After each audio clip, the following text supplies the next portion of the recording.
Bismillahirrahmanirrahim. Assalamualaikum warahmatullahi wabarakatuh. Halo semua, bertemu lagi dengan saya di Zona Belajar.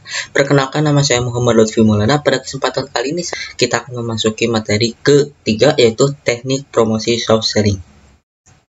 Sebelum kita lanjut, untuk mengetahui tekniknya, alangkah lebih baiknya teman-teman untuk subscribe, like, dan komen video saya ini, apa kekurangan saya dan materi apa yang selanjutnya yang akan saya bahas nanti.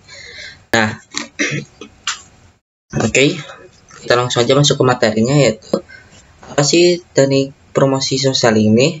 Soft selling ini adalah metode pendekatan periklanan dan penjualan yang menonjolkan bahasa halus dan teknik non agresif. Soft selling ini sering dirancang untuk membujuk pelanggan agar mendesak seperti hard selling.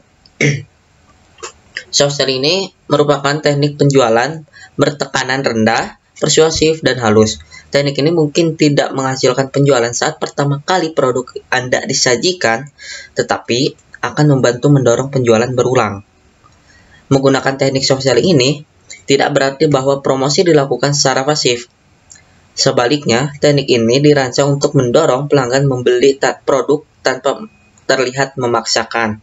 Soft selling ini bergantung pada pengalaman, pada pengulangan ide, pesan, atau komunikasi dari kesimpulan yang diinginkan. Taktik seperti ini cenderung lebih persuasif sehingga kecil kemungkinannya untuk mematikan calon pembeli. Nah, terus apa saja sih teknik-teknik promosi soft selling ini? Yaitu yang pertama adalah lakukan riset. Hal pertama yang harus kamu lakukan adalah melakukan riset target pasar kamu. Apa riset target pasar?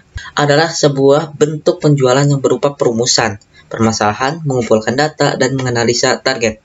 Gimana sih cara melakukan riset pasar?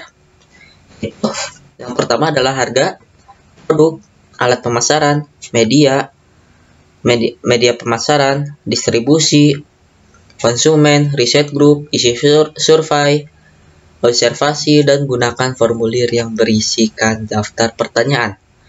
Nah, terus apa sih yang kedua teknik soft selling ini? Yaitu adalah buatlah iklan dengan kesan personal. Apa itu iklan?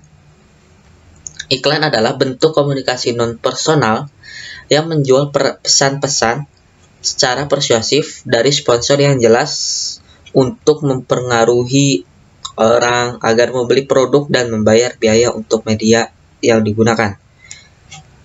Di sini saya tidak akan membahas mengenai contoh-contoh materi iklannya. Kita lanjut ke selanjutnya adalah fokus untuk membangun hubungan dengan pelanggan. Tujuan dari sosial ini adalah mendapatkan dan mempertahankan pelanggan tetap loyal produkmu. Untuk itu, kamu harus membuat kamu harus membuat promosi yang dapat membuat pelanggan betah dengan produk kamu. Membina hubungan positif dengan pelanggan sangat penting untuk penjualan dan membangun loyalitas. Ketika kamu mampu mengenal para pelangganmu dengan baik, mereka akan merasa dihargai. Ini juga akan berdampak pada penjualan. Sebagai contohnya, saat menggunakan pendekatan soft selling, cobalah untuk membuat promosimu terasa santai. Misalnya, mengajak pelanggan tersebut merasa terlibat dalam sebuah percakapan. Nah, terus, jika kamu ingin melakukan penawaran soft selling, nada bahasa mana yang akan kamu gunakan? Nah, misalkan di sini saya ada dua contoh. Ada contoh nih ya, formal. Contohnya, halo Pak Lutfi, perkenalkan saya Alfian dari Glints. Hari ini saya membagikan fitur produk utama kami dengan Anda. Informal, halo Mbak Caca, ini Alfian dari Glints. Sebelum saya mulai memberitahu Anda tentang produk kami, dapatkah Anda memberitahu saya lebih banyak tentang kondisi karir Anda saat ini? Nah, nada bahasa apa yang kamu pilih jika kamu ingin melakukan penawaran soft selling? Itu usah dijawab, itu jadi sama kamu dijawab sendiri ya. Oke, terus selanjutnya adalah fokus untuk membangun hubungan dengan pelanggan. Tujuan dari soft selling adalah mendapatkan dan mempertahankan pelanggan tetap loyal pada produk itu, kepada produkmu. Untuk itu kamu harus membuat promosi dan membuat pelangganmu betah dengan produk kamu. Membina hubungan positif dengan pelanggan sangat penting untuk penjualan dan membangun loyalitas. Ketika kamu mampu mengenal para pelanggan kamu dengan baik, mereka akan merasa dihargai. Ini juga akan berdampak pada penjualan kamu. Jadi di sini kamu harus fokus untuk membangun hubungan baik dengan pelanggan, karena itu kuncinya mendapatkan closing atau kepercayaan dari pelanggan dengan menggunakan teknik soft selling ini. Nah, terus selanjutnya adalah dengarkan pelangganmu secara aktif. Bagi seorang sales, kemampuan mendengar aktif sangat penting. Ketika pelanggan merasa didengar, itu akan membangun kredibilitas yang dapat meningkatkan loyalitas pelanggan. Ini juga akan memudahkan kamu untuk melakukan soft selling dan memberikan penawaran yang dibutuhkan pelanggan kamu.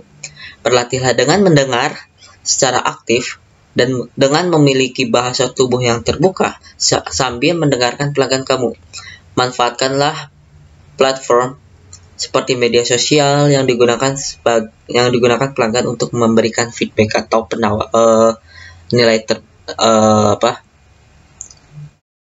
komentar atau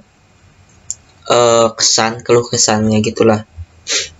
Nah, terus selanjutnya adalah ajukan pertanyaan kepada pelangganmu. Ketika kamu mengajukan pertanyaan yang relevan dan terbuka kepada pelanggan, itu menunjukkan minat yang tulus dalam membantu mereka memecahkan masalah mereka. Selain itu, mengajukan pertanyaan lanjutan membantu kamu mengenal dan membangun lebih banyak hubungan dengan pelangganmu. Misalnya, ketika kamu melakukan penawaran melalui telepon, pelanggan kamu akan menjelaskan tentang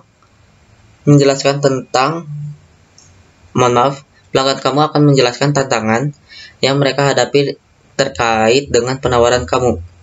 Kamu bisa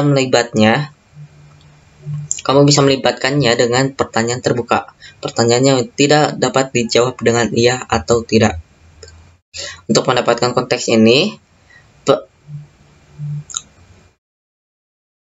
untuk mendapatkan konteks penuh dari situasi yang dihadapi pelanggan, kamu juga bisa mengajukan pertanyaan ini dalam bentuk survei. Mengajukan pertanyaan seperti ini akan membantumu mendapatkan kepercayaan pelanggan dengan mendapatkan konteks penuh dari situasi tersebut. Oke, selanjutnya adalah berikanlah nilai terhadap produk tanpa meminta pelanggan untuk langsung membeli. Menambahkan nilai pada produk berarti memberikan pengalaman yang baik kepada pelanggan, akan tetapi ini tidak berarti kamu harus langsung menghasilkan penjualan. Nilai ini akan menunjukkan kelebihan produkmu dibandingkan kompetitor. Hal ini akan memberikan kesan bahwa produkmu adalah yang teratas dalam bidangnya. Terus selanjutnya adalah berikanlah pelayanan yang terbaik. Untuk yang ini saya tidak akan menjelaskan ya, karena ini terlalu panjang. Nah, untuk itu, itu dia beberapa hal tentang soft selling yang perlu kamu ketahui. Soft selling adalah strategi terbaik untuk mempertahankan pelanggan yang telah kamu miliki saat ini. Untuk bisa memanfaatkan soft selling ini, ada beberapa skill yang perlu kamu kembangkan, seperti kemampuan persuasif dan kemampuan negosiasi. Mungkin cukup sekian dari saya. Jangan lupa untuk selalu dukung channel saya ini untuk menjadi berkembang dengan cara like, komen, dan subscribe. Terima kasih atas waktunya. Wassalamualaikum warahmatullahi wabarakatuh. Semoga bermanfaat ya.